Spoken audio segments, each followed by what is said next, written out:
The guy at the hardware store asked if my wife needed help carrying the shelf brackets. Cleo didn't correct him. That was how I knew something had shifted. We'd been standing in the paint aisle for 20 minutes, which meant I had been standing in the paint aisle for 20 minutes while Cleo held two sample cards up to the fluorescent light and asked me to describe the emotional difference between warm linen and antique white. I told her they looked identical. She told me that was exactly the kind of thing someone says when they've never cared about a room feeling like a room. The guy restocking the shelf nearby laughed under his breath. Then he turned to Cleo and said, "Your wife's got a point, man. You want it to feel like home, not a waiting room." I started to say she wasn't my wife. Cleo said, "He'll come around." The guy nodded like that was perfectly reasonable and walked off with his cart. I looked at her. She was already studying the paint card again, but her jaw was set a little too carefully, the way it gets when she's working very hard at seeming unbothered. That was the moment I should have paid closer attention. Her name was Cleo Parrish. She'd been my best friend for almost 5 years, which was long enough to know she drank her coffee black until 3 in the afternoon and then switched to tea without ever acknowledging the transition. Long enough to know that when she got quiet in a crowd, she wasn't being rude. She was just thinking hard about something she hadn't decided to say yet. Long enough to know the difference between her regular laugh and the one she used when she was keeping something at a careful distance. We met because I was subletting the apartment below hers, and I kept accidentally walking into the building's utility closet because the layout made no sense. She found me the third time, standing in the dark holding a mop and looking genuinely confused about how I'd ended up there again. She didn't laugh, not right away. She just said, very seriously, "Do you need a map?" And then helped me tape an actual handwritten diagram to my door so I'd stop getting lost in a building I'd lived in for 2 weeks. That should have been the end of it. Instead, I asked if she wanted to grab coffee to apologize for whatever noise I'd been making below her floor. She said she wasn't bothered by the noise. Then she said yes anyway. That was Cleo. Precise, dry, occasionally exasperating, and somehow the easiest person I had ever been around. After that, we became the kind of close that people always misread. She'd come downstairs when she didn't feel like cooking. I'd knock on her door when I had leftover takeout, and no reason to eat it alone. We saw each other through job changes, bad months, a leak in my ceiling that took the building 3 weeks to fix. When her dad had a minor health scare last spring, she called me before she called her sister. I didn't ask why. I just drove to the hospital and sat in the waiting room with her until her family showed up. People assumed things. People always assumed things. I usually corrected them. Cleo usually just let it go, which I had always read as her being above it. I was starting to think I might have read it wrong. She'd signed the lease on a new apartment 6 weeks ago. First place she'd ever rented on her own without a roommate, 2 floors up in a building across town near the river. I'd helped her move boxes in October, in the rain, which felt very symbolic of something I hadn't unpacked yet. And now, apparently, furnishing it meant spending a Saturday at Whitmore's Hardware, watching her take paint decisions more seriously than most people take financial planning. "You don't have to stay," she said without looking up from the card. "I know. You've made about 4 faces in the last 10 minutes. I wasn't aware I was making faces. The one where you look like you're watching someone sort their recycling incorrectly." She finally turned. "That one. I'm invested. In paint. In whatever you pick. I'll have to look at it." She tilted her head. "Why?" I didn't have a good answer for that. I genuinely expected to be in that apartment enough that the color of her living room walls would affect me personally. But saying that out loud suddenly felt like too much to hand someone in a paint aisle on a Saturday. "Because you'll need a second opinion," I said instead, "and you'll call me when you have it." She looked at me for a second longer than necessary. Then she turned back to the shelf and pulled a third card called Soft Cream. "This one," she said. "Those all look the same. Soft cream is warmer. It has undertones. Paint has undertones now. Paint has always had undertones, Eli." She said my name in that particular way, not unkindly, just the way someone says a word they've said so many times it fits perfectly in their mouth. "You just weren't paying attention." I had been paying attention for 5 years. I was just paying attention to the wrong things. She bought 2 gallons, a roller kit, and a pack of painter's tape. I carried the bags to my car. We got lunch at a sandwich place on the corner, the kind with small tables and no good reason to linger. But we lingered anyway, because we always did. She stole half my chips and said she wasn't going to, then did. I didn't say anything about it, because I always ordered extra. It was exactly like every other Saturday we'd spent together, and something about it felt different in a way I couldn't land on. On the drive back to her building, she had the window cracked even though it was 50 degrees outside, because she said closed cars made her feel like she was being transported somewhere. I had the heat on anyway. We'd done this exact compromise for as long as I'd been driving her places. "I'm thinking of getting a couch," she said. "A specific couch or a general concept of one?" I found one I like. It's a deep green, kind of a teal but warmer. She pulled up her phone and showed me a photo. "That's a good couch," I said. She looked genuinely pleased, not at the couch, at the fact that I'd said so. "You really do think so?" "I really do. My sister said it was too bold. Your sister also has beige carpets by choice." Cleo laughed. That one was real. I knew by the way it caught her off guard. Then she looked back out the window, and I caught something in her expression, something almost careful again, like she was deciding not to say whatever had just occurred to her. I let it go. I don't know why. When we pulled up to her building, she said thanks, took the bags from the back seat, and then stopped with one hand on the door. Like she'd forgotten something, or like she was weighing whether to say it. "The guy called me your wife," she said. Not like a question. "Yeah, you didn't correct him." I thought about that for a second. "You didn't either." She held my gaze for just a moment. Then she said, "No, I didn't." And she got out of the car and walked inside. I sat in the parking spot for a little longer than was reasonable. That was a Thursday. By Sunday, I had convinced myself I was reading too much into 3 words, and a look, I was wrong. She texted me Monday. "The paint looks incredible, by the way. You should come see it." I went over Tuesday evening after work. The apartment smelled like fresh paint and the Thai takeout she'd ordered. The walls in the living room were soft cream, and she was right. It was warmer. It made the space feel like somewhere someone actually wanted to be. The green couch had arrived, pushed against the far wall, below 2 prints she'd hung slightly crooked and not yet fixed. Her coffee table was a second-hand thing we'd found together at an estate sale in March, back when she'd been in her old place and furnishing for someone else's vision of home. This was different. This was starting to feel like her. "You were right about the couch," I said. "I know. And the paint. Also know. You don't have to be smug about it." "I'm not smug," she said, handing me a set of chopsticks. "I'm just right." We ate on the floor because she didn't have a dining table yet. She was planning to find one at an estate sale or a consignment shop rather than just ordering something because she wanted it to have a history. I thought that was very Cleo, to want her furniture to come with a story. We watched something on her laptop. Neither of us suggested moving to the couch. The floor was fine. It had always been fine. Somewhere around 9, she pulled her knees to her chest and said, out of nowhere, "Do you ever think about what it would look like? Your life. Like the actual shape of it." I looked at her. "What do you mean?" "I don't know." She picked at the edge of her takeout container. "I moved here, and I keep thinking I should feel more settled. Like, this is the thing I wanted. My own space. My own stuff. And it's good. It's really good." She paused. "But it still feels like something's not quite in frame." I didn't know what to say. So I said, "What's missing from the frame?" She didn't answer right away. She looked around the room instead. The soft cream walls, the green couch, the slightly crooked prints, like she was taking inventory of what was there versus what she'd imagined. "I'm not sure yet," she said finally. Quiet. Careful. The way she said it made me feel like she did know, and she was waiting for something before she'd say it. I should have asked. I didn't. The next 2 weeks were normal, or they looked like normal from the outside, but I kept catching things I'd glossed over before. The way she always texted me first, the way she'd started asking for my opinion on things she didn't need my opinion on, the way she got a little quieter on the phone whenever I mentioned a work colleague I'd had drinks with on a Friday. I had been filing all of it under Cleo being Cleo. I was starting to think that was a very convenient folder. The thing that broke it open wasn't dramatic.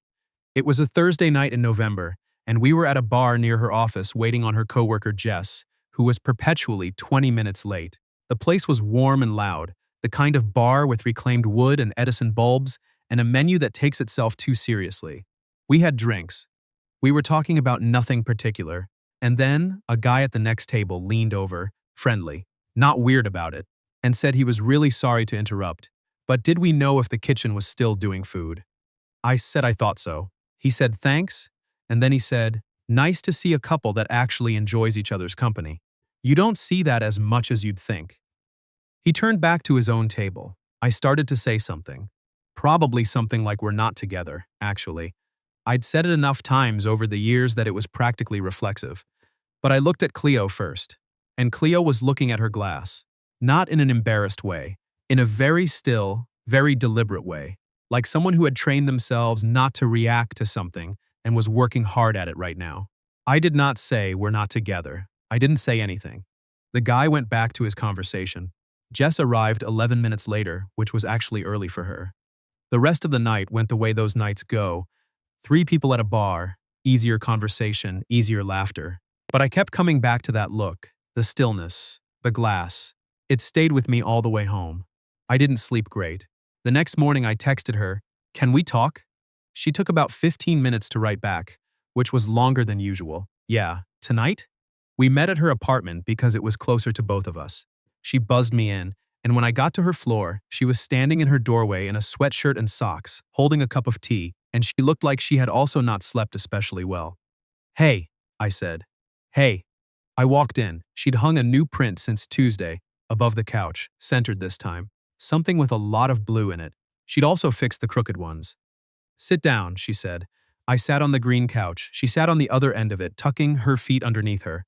She held her tea with both hands. Neither of us said anything for a moment. "Last night," I started. "Ely." Her voice was quiet. Not warning, just careful. "He thought we were together. People do." She looked at the coffee table. "People always have. You didn't say anything. Neither did you. I know." I paused. "Cleo, I didn't say anything because I didn't want to." The apartment was very quiet. Outside, a car went by. Somewhere down the hall, a door closed. She looked up at me. "What does that mean?" she asked. "I'm not totally sure yet," I said honestly. I've spent 2 weeks trying to figure out if I was making something out of nothing. And then I thought about last night, and I thought about the hardware store, and I thought about all the times over the past year when I'd catch something in the way you were looking at me and tell myself I was imagining it. I exhaled. I don't think I was imagining it. She was quiet for a long moment. Her hands tightened slightly around the mug. "No," she said finally. "You weren't." Something shifted in my chest. "How long?" I asked. She made a face, not quite a smile. "That's a terrible first question." "I know, I need to ask it anyway." She looked down at her tea. "A while?" Since last winter," she said it simply. "The night your car broke down on the way back from your cousin's place and you called me at midnight, and I drove 40 minutes in the cold to sit with you while we waited for the tow truck." A pause. "You fell asleep in the passenger seat, and I sat there thinking, this is the most normal thing in the world to me. Driving an hour in the middle of the night because you needed someone." She looked up, and then I thought, that's a problem. I remembered that night. I'd felt terrible about calling so late. She'd shown up in her coat over pajamas, with a thermos of coffee, and she'd made fun of me for not knowing how to check my tire pressure until the tow truck arrived. Then she'd driven home and texted me that she'd gotten back safe. I thought about that and felt something slot into place that had been sitting slightly crooked for a long time. "You didn't say anything," I said. "No, for almost a year. You seemed happy. You were seeing someone for a while in the spring.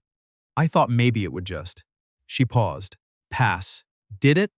She looked at me with an expression that was almost amused. "Does it look like it passed?" It did not look like it had passed. I set down my drink on the coffee table. "I want to tell you something and I need you to hear it and not immediately say it's fine or make it easier on me. Because I think I've been letting you do that for years and it's not fair." She waited. "Every time I dated someone in the last 4 years," I said, "it felt like I was trying to fit something into a space that was already taken. Not by a person. I don't think I even realized by what. I just knew something didn't quite line up." I looked at her.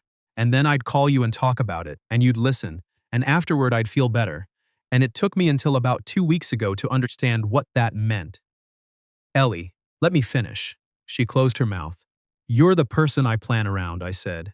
Not intentionally. When something happens, you're the first place I want to put it. When something's good, I want you to know. When something's bad, it's you I'm calling. I shook my head a little, and I think I told myself that was just what close friends do. Because I was scared that if I looked at it directly, I'd be wrong about what it was. And being wrong about that with you, I stopped. That felt like a risk I didn't know how to take. The apartment was still. Cleo hadn't moved. She was just watching me with an expression I couldn't fully read. Something between careful hope and the particular fear that comes from wanting something badly enough that saying so out loud feels dangerous. That's very unfair, she said softly. I know, because I have been waiting to hear something like that for almost a year. I know. I'm sorry. She looked down at her tea, and I could see her deciding something. Then she set the mug on the table, turned toward me, and said, I kept telling myself I was reading into things. The tow truck night, the hospital waiting room, all the Saturdays. She smiled, but it was the kind that has a lot underneath it. You have a very consistent way of showing up for me that makes it very hard to know what you mean by it.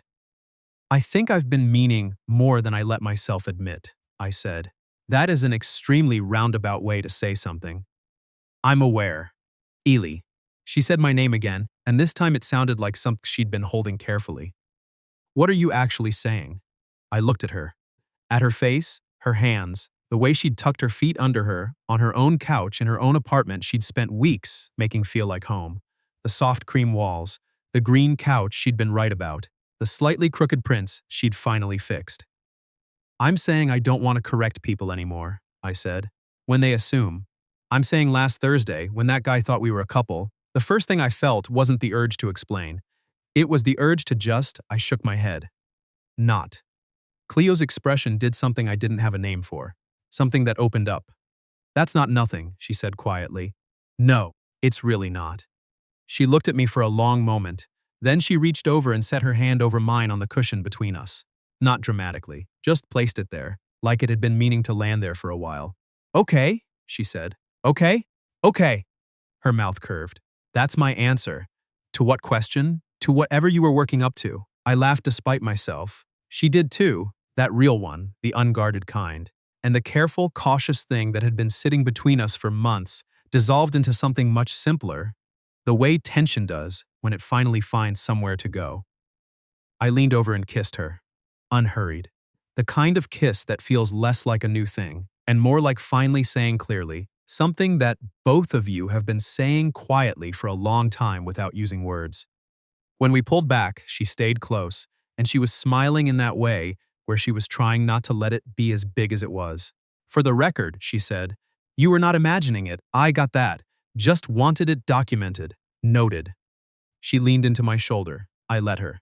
Outside, the city made its usual Friday night sounds. Traffic, someone's music from a window down the block, the distant sound of the elevated train. The couch is comfortable, I said. I know. I told you. You did. You thought it was too bold. I thought your sister thought it was too bold. I said it was a good couch, splitting hairs. I have receipts. She laughed again. And that was it, really. That was how it went. Not a dramatic reinvention of anything. Just us, on her green couch, in her soft cream apartment, except now the thing we'd been not quite saying for the better part of a year was said, and we didn't have to work around it anymore. A few weeks later, I was over helping her finally track down a dining table. We found one at an estate sale in Andersonville, dark wood with a small repair on one leg that the seller disclosed up front and knocked $20 off for. Cleo examined it for 10 minutes and announced it had character. I said it looked solid. She said those weren't mutually exclusive. We got it up to her apartment in 2 trips. She made coffee while I checked the leg, which was sturdier than it looked. We disagreed about where it should go. She wanted it near the window. I thought it would get afternoon glare. She moved it near the window. I turned out to be right about the glare. She rearranged it 2 inches without commenting on it. That was the difference, in the end. Not the dramatic conversation, not the moment on the couch. It was the fact that nothing felt like performance afterward. We still pushed back on each other, still stole each other's food, still had opinions about each other's decisions. The only change was that now, when she looked at me a certain way, And I knew exactly what she meant. I didn't pretend I didn't. I'd spent 5 years paying attention to everything about Cleo Parrish and filing it under something that felt safe to name. Turns out I just needed a hardware store, a stranger's offhand comment, and one honest night on a green couch to figure out what I'd actually been paying attention to all along. So if you were in that moment, that guy at the bar, the one who looked over and said what he said, and you looked at the person next to you and felt what I felt, I want to know what you would have done. Leave it in the comments. And if this story hits somewhere real, don't forget to like the video, subscribe to the channel, and I'll see you in the next